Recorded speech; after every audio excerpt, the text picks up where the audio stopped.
যাকে করে থাকি না কেন,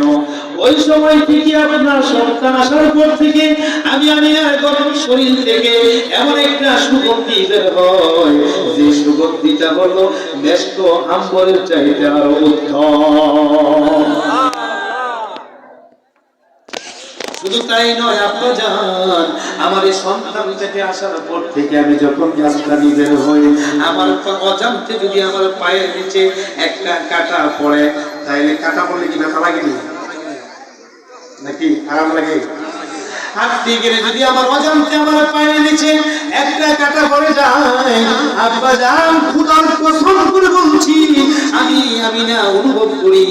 কাঁটাটা যেন একটা ফুলের মতো নরম নরম লাগে। শুধু তাই না আব্বাজান, আমার পায়ের নিচে যদি চলতে গিয়ে একটা পাথরের কণা পড়ে, পাথরটার মধ্যে যখন পা রাখি, আমার মনে